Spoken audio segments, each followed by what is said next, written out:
A paz do Senhor, meus queridos e amados irmãos e ouvintes. Aqui quem fala é o pastor Arnaud Barbosa, pastor da Igreja Evangélica Pentecostal do Brasil para Cristo.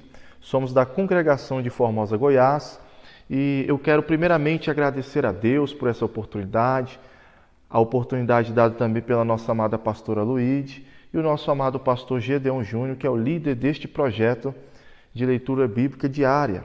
E quero especialmente agradecer a você que está nos ouvindo e que juntos estamos aprendendo mais um capítulo do livro de Deuteronômio, que é de fato um livro espetacular e que tem muitas lições de Deus para nós estarmos aprendendo aqui. E hoje nós vamos para o capítulo 20, e eu começo lendo o texto no versículo 1, que diz assim: Quando saíres à peleja contra os teus inimigos e vires cavalos e carros e povo maior em número do que tu, não os temerás, pois o Senhor teu Deus, que te faz sair da terra do Egito, está contigo. Quando vos achegardes à peleja, o sacerdote se adiantará e falará ao povo, e lhe dirá: Ouve, ó Israel, hoje vos achegais à peleja contra os vossos inimigos, que não desfaleça o vosso coração, e não tenham medo. Não temais e nem vos aterrorizem diante deles, pois o Senhor vosso Deus é quem vai convosco a pelejar por vós contra os vossos inimigos para vos salvar. Amados, nós estamos falando de um livro que, na realidade, Moisés está trazendo aqui algumas instruções de guerra, especialmente nesse capítulo, para uma nova geração que sobreviveu ali durante os 40 anos no deserto. Nós lembramos que Deus permitiu apenas daquelas pessoas que murmuraram, apenas aqueles que estavam abaixo de 20 anos. E muita gente nasceu durante aquele período e estava uma nova geração agora sendo preparada para tomar posse da tão sonhada terra prometida. A terra prometida a Abraão, depois a Isaac, depois a Jacó e aos seus descendentes. E o povo estava recebendo instruções muito importantes para que eles pudessem sair para a batalha. Deus não estava simplesmente assim jogando o povo de qualquer maneira, os exércitos de qualquer maneira, sem nenhuma instrução para que eles pudessem perder a batalha. É óbvio que Deus estava trazendo todo um preparo na vida, primeiramente espiritual, e também na vida emocional de todos aqueles soldados que estavam enfrentando exércitos mais numerosos e muito mais preparados do que eles. E Deus faz questão, meus amados, aqui, de trabalhar com a questão da fé. Deus estava ali, inclusive, através da presença do sacerdote, que era ali uma espécie de intermediário entre Deus e o povo. Os sacerdotes, ele tinha essa função de fortalecer a confiança do povo para que a fé daquele povo, mediante esse discurso de um Deus que estava presente, que estava lutando com eles, esse mesmo Deus que com grande poder havia tirado o povo de lá da terra do Egito, com todos aqueles sinais e maravilhas que o povo já conhecia, seria o mesmo Deus que capacitaria aquela mesma nação a entrar na terra e vencer quaisquer que forem os exércitos que estiverem ali preparados para lutar contra eles. Mas para isso, o povo tinha que entender que eles iriam vencer aquela batalha não por causa da sua habilidade, da sua força, do seu número e nem através das armas, mas através do poder de Deus na vida deles, através da presença daquele Deus ali no meio deles.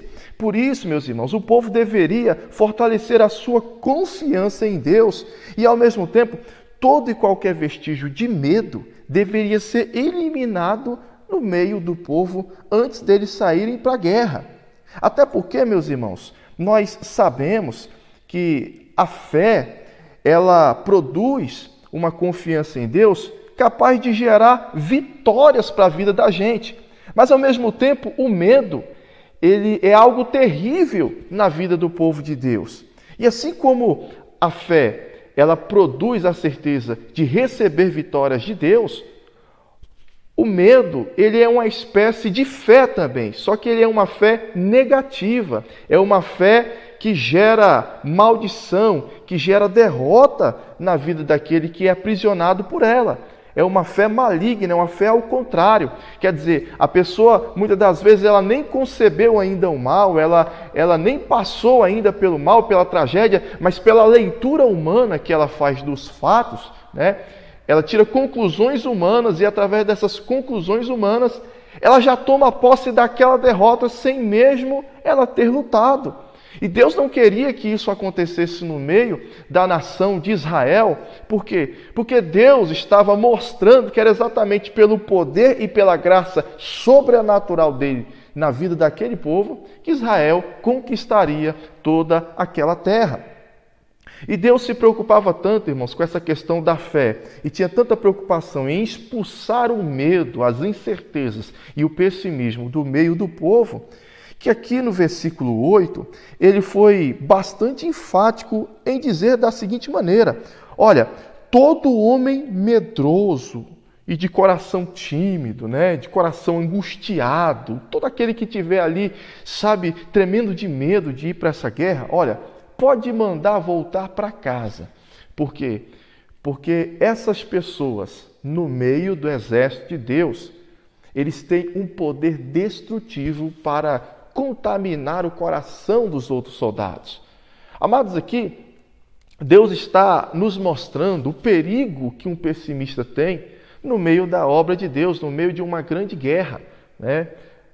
Enfim, na vida de forma geral, se aproximar de um pessimista, nós devemos ter muito cuidado.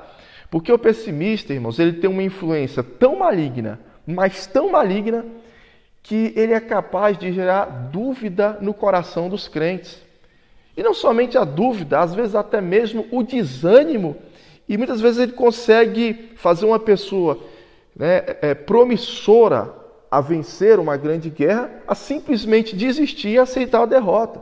Por isso, meus amados, nós aprendemos através dessa lição que, como povo de Deus, nós vamos ter grandes desafios para enfrentar, grandes lutas, sabe?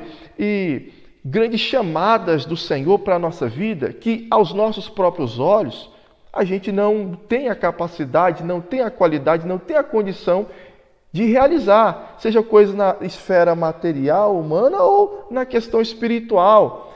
E quando nós ouvimos, meus amados, pessoas pessimistas que só olham para as questões humanas, mas não confiam em Deus, elas são capazes de nos desanimar e de frear os nossos sonhos. E por isso o Senhor, ele cobra do seu povo, né, uma fidelidade na questão da sua confiança em um Deus que está presente e um Deus que vai assegurar a vitória. O texto continua dizendo aqui nos versículos 5, 6 e 7 que todo aquele dentre os soldados que houvesse edificado uma casa, ainda não tivesse construído, ainda não tivesse ali habitado naquela casa, ele deveria voltar antes que morresse.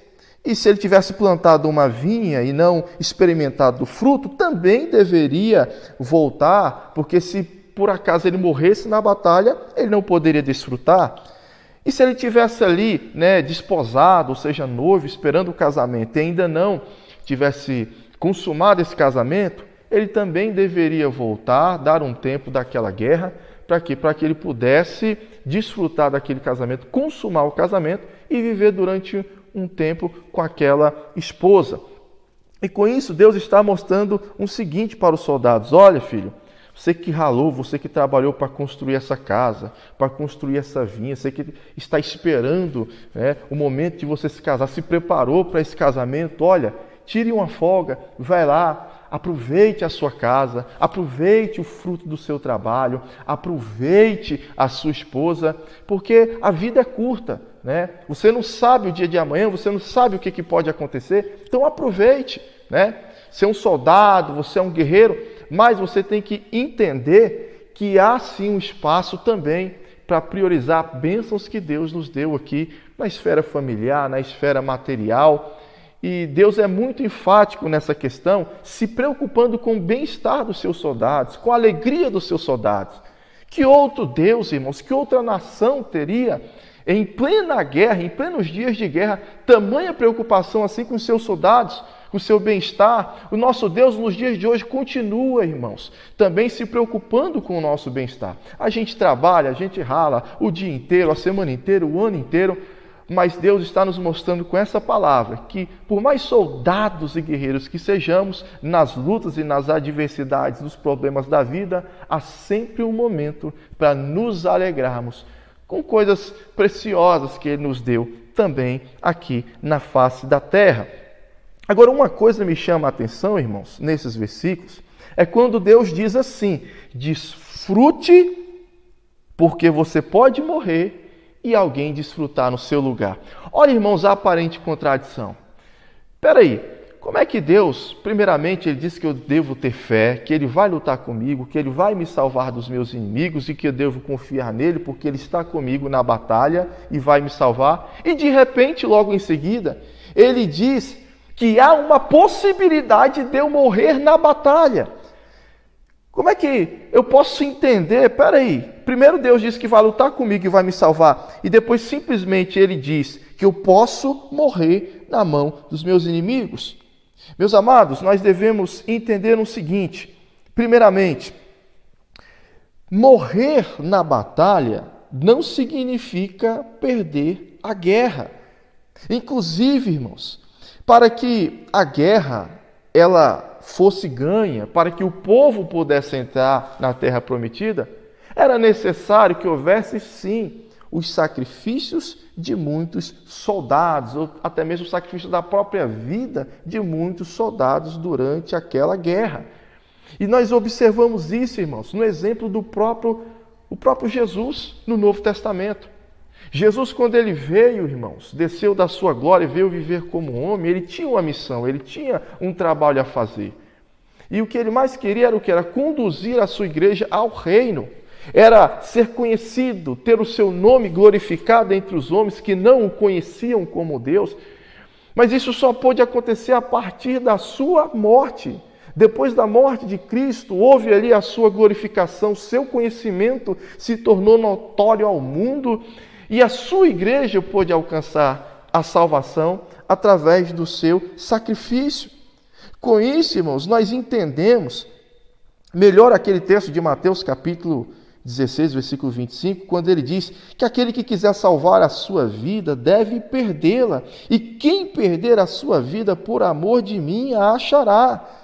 Paulo, ele já dizia, irmãos, que não tinha a sua vida por preciosa, contanto que ele pudesse cumprir com alegria a sua carreira, ou seja, o seu ministério, a sua função que ele recebeu do Senhor, conforme está ali em Atos 20, versículo 24. O bom soldado deve entender, irmãos, que a sua glória, a sua vitória, a sua coroa, não está na sua vida humana que ele escolhe para si. Mas se ele encontrou uma vida confortável, uma vida feliz aos olhos humanos, aos padrões humanos, ele deve entender que para ele alcançar a vida de Deus, as promessas de Deus, ele deve abrir mão dessa vida e deve se lançar completamente à vontade de Deus, a cumprir o ministério de Deus, o chamado de Deus para a sua vida. É assim que vive o soldado.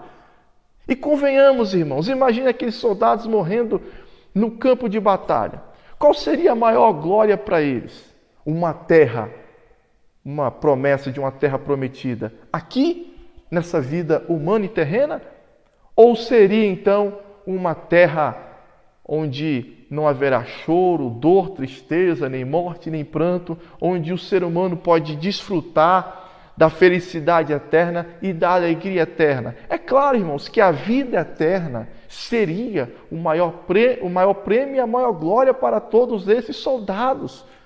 Então vale a pena, irmãos, ser um soldado a serviço de Deus e, se possível for, abrir mão da sua própria vida, abrir mão das suas vontades, abrir mão dos seus desejos humanos e carnais para cumprir a vontade do Senhor na sua vida. Agora, quando nós chegamos aqui, a partir dos versículos 9 e 10, nós então começamos a observar que Deus então começa a preparar então os seus líderes ali do exército, os oficiais, os capitães, para trazer então as diretrizes divinas para que eles pudessem iniciar então as suas batalhas. E aqui, meus amados, nos versículos 10 em diante, Deus ele dá a seguinte instrução: quando te aproximares de uma cidade para pelejar contra ela, oferecer-lhe-ás a paz. Se a sua resposta é de paz, e eles abrirem as portas, todo o povo que nela se achar e será sujeito a trabalhos forçados e te servirá. Porém, se ela não fizer paz contigo, mas fizer guerra, então você a sitiarás, e o Senhor teu Deus a dará na tua mão, e todos os do sexo masculino que houver nela passarás ao fio da espada, ou seja, vai matar todos os homens, mas as mulheres, as crianças, os animais e tudo quanto houver na cidade, e todo o seu despojo tomará para ti, e desfrutará o despojo dos teus inimigos que o Senhor teu Deus te deu. Assim farás a todas as cidades que estiverem muito longe de ti, e que não forem das cidades destes povos. Então Deus aqui está trazendo, irmãos, aqui uma autoridade para que o povo pudesse ali expandir, o seu reino, e estava dando poder e autoridade para que todos que cruzassem os seus caminhos, eles poderiam ter certeza que seriam dominados e conquistados pela nação de Israel, pelo povo de Deus, pelo povo representante do Senhor. Então, as nações vizinhas, que inclusive os israelitas desejassem conquistar, eles teriam o aval de Deus para poderem ir ali e com a ajuda do Senhor, eles conquistariam aquelas cidades, e tomariam posse da bênção de Deus naqueles lugares. Agora, quando nós passamos então para os próximos versículos, que é o versículo 16, 17, ele começa então a dirigir a sua instrução em relação ao povo que estava habitando nas cidades que Deus havia dado aos israelitas e que deveriam ser desocupados, Como os israelitas iriam desocupar aquelas cidades? O que eles fariam com aquele povo?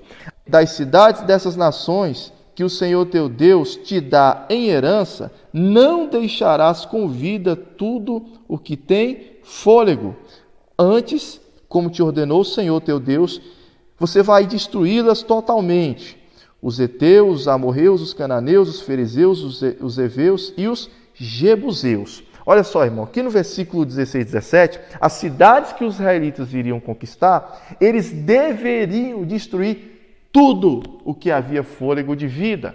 Era jovem, era mulher, era criança, Ao contrário das outras nações que estavam ao redor, que eles podiam ficar com as mulheres, com as crianças e com os bens, Com os animais, aqui eles deveriam destruir tudo. Não deveria escapar nada, absolutamente ninguém. Somente as árvores frutíferas, como está nos versículos 20, é que eles deveriam, ali poupar, nos versículos 19 e 20. Mas o restante, eles deveriam eliminar tudo o que havia naquela cidade. Tudo o que estaria ali, por mais que fosse precioso aos olhos humanos, um bem, alguma coisa, eles deveriam destruir, queimar tudo, acabar com tudo. Nada daquilo, irmãos, seria útil para o povo de Deus. E nenhuma vida poderia escapar naquele lugar. E a gente para, irmãos, raciocinando na nossa forma moderna de observar textos antigos como esse, a gente fica se perguntando, como um Deus misericordioso e justo, ele ordena a destruição total dessas populações sem deixar poupar ninguém, olhando de uma visão moderna.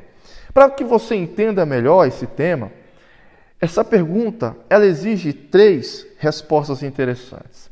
Primeira resposta, irmão, nós temos que entender que Deus, ele viu que o nível de maldade daquelas pessoas já havia extrapolado todos os limites.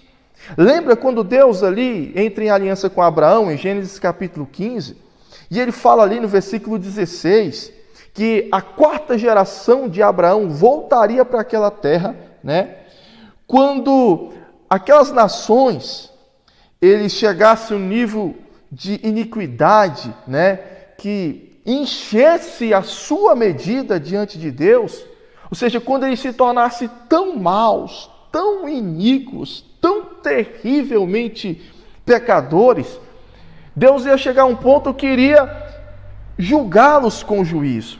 E se fizermos ali, irmãos, um estudo aprofundado daquele momento histórico de como viviam aquelas nações ali naquelas terras, nós vamos ver, irmãos, que roubos, assassinatos brutais e de todo jeito, era coisa que acontecia cotidianamente. Muita idolatria, muita feitiçaria, prostituição, homossexualismo, zoofilia, pedofilia, estupros para todo lado, injustiça contra os mais fracos. Irmãos, Deus sabia exatamente o que estava fazendo, irmãos, quando Ele resolve escolher a nação de Israel como instrumento de justiça para julgar, para punir aquelas pessoas.